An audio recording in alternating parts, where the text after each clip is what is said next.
No esimene asi, mida lihtsalt kratsid kukalt ja aru ei saa, miks meile üldse tuuakse mingi lisaeelarve siia juunikuus või mai lõpus. Me kõik teame, kuidas valitsus käitub. Tegelikult aasta lõpul tehakse eelarves kõik need muudatused ära, mida kohe tahetakse teha. Tõstetakse 100 miljoneid eelarves ümber, täpselt nii, nagu on vaja olnud. Ehk siis see eelarve, mille me aasta lõpus vastu võtame, see ei tähenda mitte midagi. Siis hakkavad ministeeriumid kulutusi tegema, nagu pähe tuleb, ja siis aasta lõpul klaaritakse see ära eelarve muudatusega. Et miks on vaja praegu teha sellist eelnõud siin, on täiesti arusaamatu. Sinna juurde on täiesti arusaamatu see jutt, et eelarve positsioon paraneb. No vabandust, milliseid lolle te püüate? Et ühtegi kulu ei ole eelarvest välja võetud.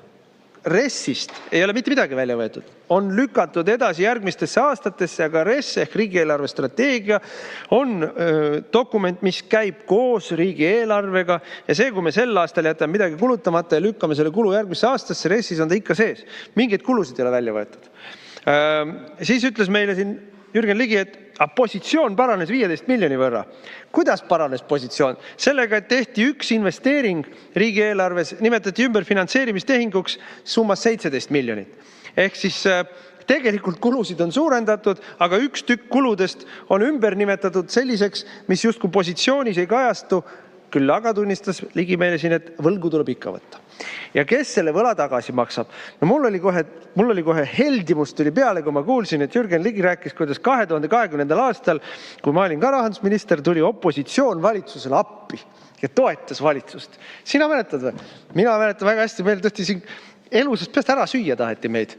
Kuidas me Eesti riigi pankrotti ajame, kõik valesti ja halvasti teeme ja kuidas keegi peab selle ju kõik kinni maksma. Ainult, et meil ei olnud sellise, ja kuidas tol ajal pandi mingisugused alalised kulud jooksma eelarveridades. Täiesti tagurpidi nähakse kogu maailma.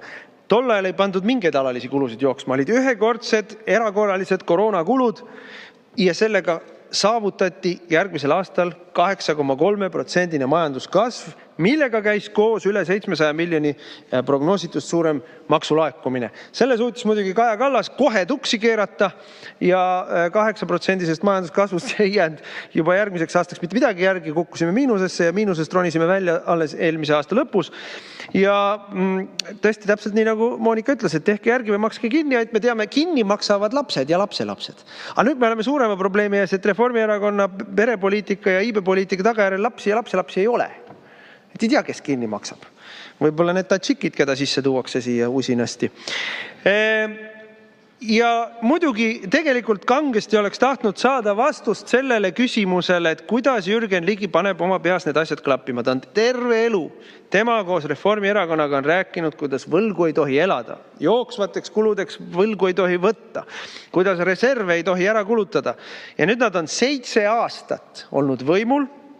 21. aastast, no ja küll vähem, 7 aastat, 5 aastat ja natuke peale, on nad olnud võimul ja nad on igal aastal võlgu elanud, nad on igal aastal reserve kulutanud, nad on igal aastal strukturaalselt jooksvaid kulusid suurendanud ja nüüd me oleme jõudnud, nad on 5 aasta jooksul 2-kordistanud riigivõlga, võlakoormust. Järgmise 4 aasta jooksul 2-kordistavad veel omakorda seda riigivõlga.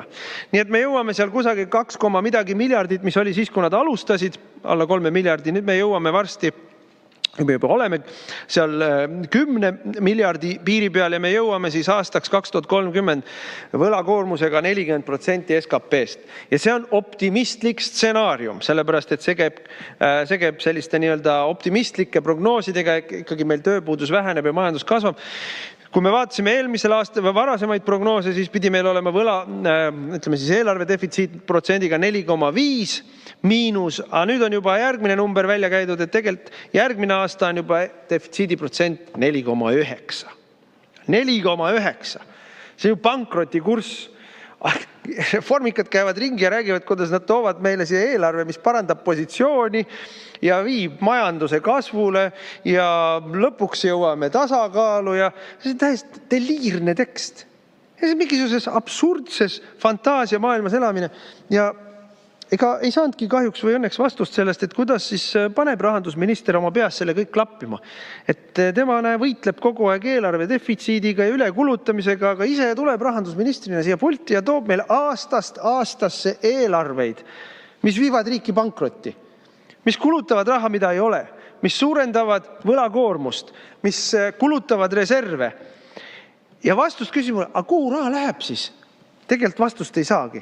Lihtsalt kulub ära, nagu Mart Võrklaev kuldsed sõnad olid, raha kulub igale poole. Majanduskasvu me ei saa selle eest, eks? Mingisugust tootlikkuse kasvu me ei näe selle eest. Maksulaekumised lohisevad järgi. Mitte midagi ei saa. Võla saame ainult. Aga kõik on ikka veel, me kõik teame, kus on süüdlane. Süüdlane on 20. aastal Jüri Ratas ja Martin Helme. Vähemalt see on üks kindel konstant, mis on Reformierakonna eelarve ja majanduspoliitikas, et 6 aastat tagasi olid mingid inimesed, kes kõik tuksi keerasid ja nad juba 5-6 aastat maadlevad sellega. Igal aastal läheb asi hullemaks, aga nad teavad, kes on süüdi. No, kui see on see trikk, millega Jürgen oma peas selle asja klappima saab, siis ma muidugi soovin talle jõudu ja õnne, aga me peame muidugi selle pärast selle laga ära koristama. Minu meelest on üks asi täiesti selge tänaseks päevaks, et Reformierakond on võtnud vastu otsuse, et järgmine valitsus ei ole nemad, saavad sellest aru, järgmine valitsus ei ole enam nemad ja järelikult tuleb nii metsik hävitus ja laastamistöö teha riigi rahadega, et järgmine valitsus peaks hakkama maksu tõstma, peaks hakkama kärpima, ma ei tea, seal õpetajate palkasid või politseinike palkasid või ma ei tea, vähendama riigikaitsekulusid ja vot siis saaks kallale tulla, et vaadake, mis hirmsad inimesed. Aga siis nad muidugi juba enam ei mäleta, et kõiki makse nad enne ise tõstsid ja ega nad õpetajate palkasid sellegi poolest ei tõstnud.